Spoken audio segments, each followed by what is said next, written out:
একটা ছেলেকে বলতে বলেন, এখানে এসে দাঁড়াই আব্বা, তোমরা একটা ছেলে এসে বলো যে ব্রাজিল আর্জেন্টিনার খেলোয়াড়ের সাথে আমাদের ধর্মীয় সম্পর্ক কি? যদি ধর্মীয় কোনো সম্পর্ক না থাকে তো আমাদের রাষ্ট্রীয় সম্পর্ক কি?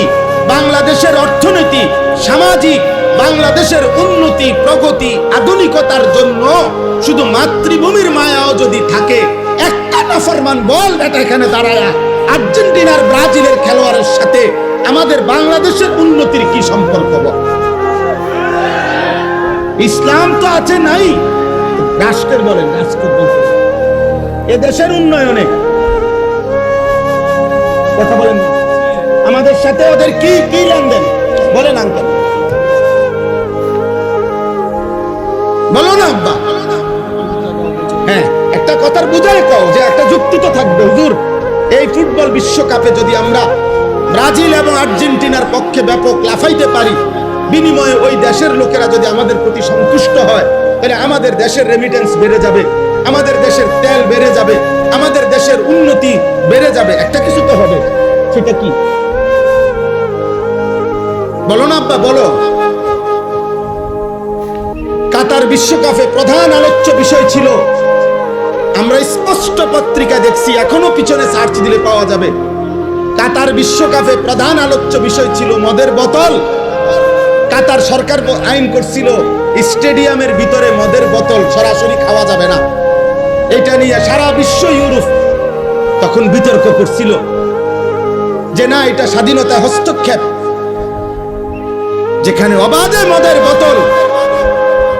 ব্রাজিল বিশ্বকাপের সময় সরকারি ওরা হিসাব দিছিল ওই দেশে যে যে পরিমাণ আয় হবে, রাষ্ট্রের আয়, এই আয়ের যে খাতগুলো দিছিল আমি নিজ চোখে দেখছি, সেই খাতের একটি খাত হলো যে পরিমাণ হোটেলে নারী ভাড়া দেওয়া হবে, যে পরিমাণ বেশ্যাবৃত্তি হবে, দেহ বিক্রি হবে, ওইখান থেকে রাষ্ট্র বিশাল বড় টাকা আয় হবে, ওইটা একটা বড় খাত।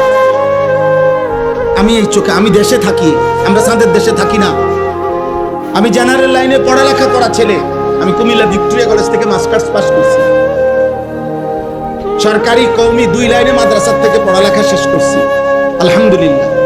এজন্য বলছি দোস্ত, পৃথিবীর খোঁজ খবর আমরাও রাখি, ইউরোপের প্রতিটা পদক্ষেপ আমরাও খবর রাখি।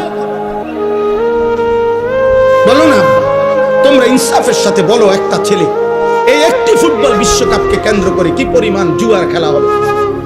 এক এক খেলোয়াড়ের নামে, দলের নামে কত কোটি কোটি ডলার জুয়া হবে, বলেন বলেন। খেলা হইল ফুটবল, কিন্তু 3 দেশে 3টা উদ্বোধনী অনুষ্ঠান হবে, 3 দেশের সম্মিলিত আয়োজনে 3টা উদ্বোধনী অনুষ্ঠানের মধ্যে অসংখ্য নর্তকী নাচবে। তো নারীর নাচের সাথে ফুটবলের কি সম্পর্ক? বলো না ভাই, ইনসাফ করো আব্বা, নর্তকীর নাচের সাথে ফুটবলের কি সম্পর্ক বলেন? এমন দুনিয়ার বেশি দিন থাকতাম না, এই জন্য চিন্তা করছি কইয়ে যাই, বুঝেন না? কে এর ষড়যন্ত্র করবো, কে হুমকি দিব, কে ধমকি দিব, যে যেটাই করবো কোনো অসুবিধা নাই। গুলি করুক আর গুম করুক, খুন করুক আর জখম করুক, যে যেখান থেকেই মেরে ফেলুক, শেষ পর্যন্ত আল্লাহর কাছে ফেরত পাঠাবে, ফেরত পাঠাবে না। আর ওই মালিক জুলুম করবে না, তিনি ইনসাফ করবেন।